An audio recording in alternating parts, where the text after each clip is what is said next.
Everybody wants what feels good. Everyone wants to live a carefree, happy and easy life, to fall in love and have amazing sex and relationships, to look perfect and make money and be popular and well respected and admired and a total baller to the point that people part like the Red Sea when you walk into the room. Everyone would like that. It's easy to like that. If I ask you, what do you want out of life, and you say something like, I want to be happy and have a great family and a job I like, it's so ubiquitous that it doesn't even mean anything. A more interesting question, a question that perhaps you've never considered before, is what pain do you want in your life? What are you willing to struggle for? Because that seems to be a greater determinant of how our lives turn out.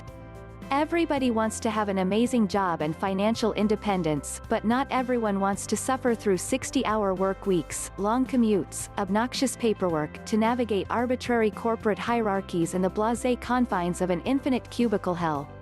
People want to be rich without the risk, without the sacrifice, without the delayed gratification necessary to accumulate wealth. Everybody wants to have great sex and an awesome relationship, but not everyone is willing to go through the tough conversations, the awkward silences, the hurt feelings and the emotional psychodrama to get there. And so they settle. They settle and wonder, what if, for years and years until the question morphs from, what if, into, was that it? And when the lawyers go home and the alimony check is in the mail they say, what was that for? If not for their lowered standards and expectations 20 years prior, then what for? Because happiness requires struggle. The positive is the side effect of handling the negative. You can only avoid negative experiences for so long before they come roaring back to life. At the core of all human behavior, our needs are more or less similar. Positive experience is easy to handle. It's negative experience that we all, by definition, struggle with.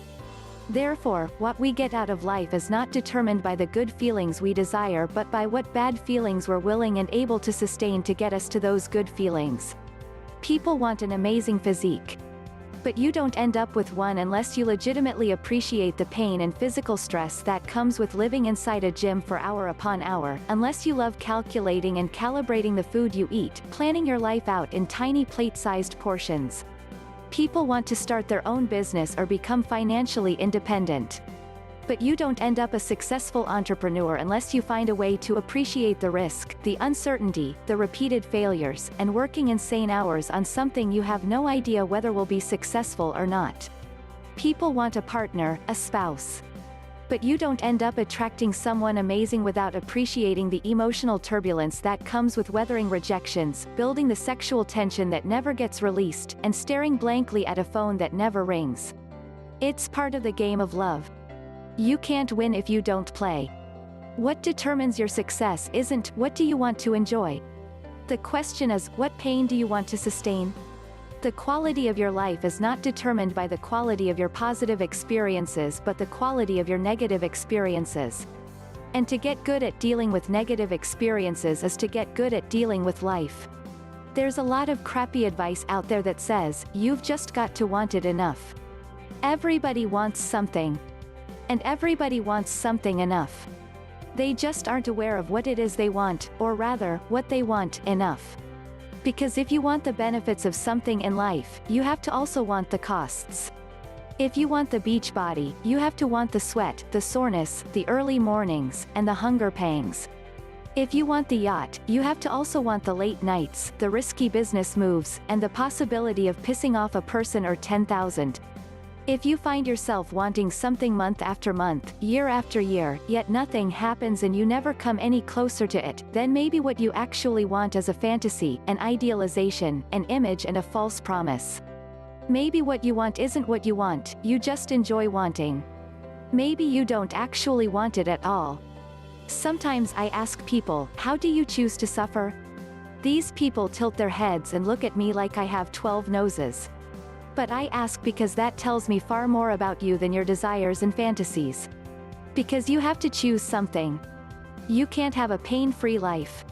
It can't all be roses and unicorns. And ultimately that's the hard question that matters. Pleasure is an easy question. And pretty much all of us have similar answers. The more interesting question is the pain. What is the pain that you want to sustain? That answer will actually get you somewhere. It's the question that can change your life. It's what makes me me and you you. It's what defines us and separates us and ultimately brings us together. For most of my adolescence and young adulthood, I fantasized about being a musician, a rock star, in particular. Any badass guitar song I heard, I would always close my eyes and envision myself up on stage playing it to the screams of the crowd, people absolutely losing their minds to my sweet finger noodling. This fantasy could keep me occupied for hours on end. The fantasizing continued up through college, even after I dropped out of music school and stopped playing seriously. But even then it was never a question of if I'd ever be up playing in front of screaming crowds, but when. I was biding my time before I could invest the proper amount of time and effort into getting out there and making it work. First, I needed to finish school. Then, I needed to make money. Then, I needed to find the time. Then, and then nothing. Despite fantasizing about this for over half of my life, the reality never came. And it took me a long time and a lot of negative experiences to finally figure out why I didn't actually want it. I was in love with the result, the image of me on stage, people cheering, me rocking out, pouring my heart into what I'm playing, but I wasn't in love with the process. And because of that, I failed at it. Repeatedly. Hell, I didn't even try hard enough to fail at it. I hardly tried at all. The daily drudgery of practicing, the logistics of finding a group and rehearsing, the pain of finding gigs and actually getting people to show up and give a shit. The broken strings, the blown tube amp, hauling 40 pounds of gear to and from rehearsals with no car. It's a mountain of a dream and a mile-high climb to the top. And what it took me a long time to discover is that I didn't like to climb much. I just liked to imagine the top. Our culture would tell me that I've somehow failed myself, that I'm a quitter or a loser. Self-help would say that I either wasn't courageous enough, determined enough, or I didn't believe in myself enough. The entrepreneurial, startup crowd would tell me that I chickened out on my dream and gave in to my conventional social conditioning. I'd be told to do affirmations or join a mastermind group or manifest or something. But the truth is far less interesting than that. I thought I wanted something, but it turns out I didn't. End of story. I wanted the reward and not the struggle. I wanted the result and not the process. I was in love not with the fight but only the victory. And life doesn't work that way. Who you are is defined by the values you are willing to struggle for.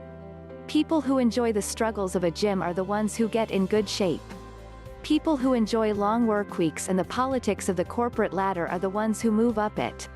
People who enjoy the stresses and uncertainty of the starving artist lifestyle are ultimately the ones who live it and make it.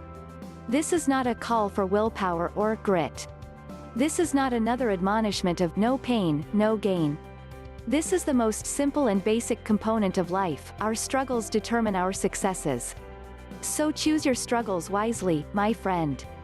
This article is an excerpt from my book, The Subtle Art of Not Giving a Fuck, a counterintuitive guide to living a good life.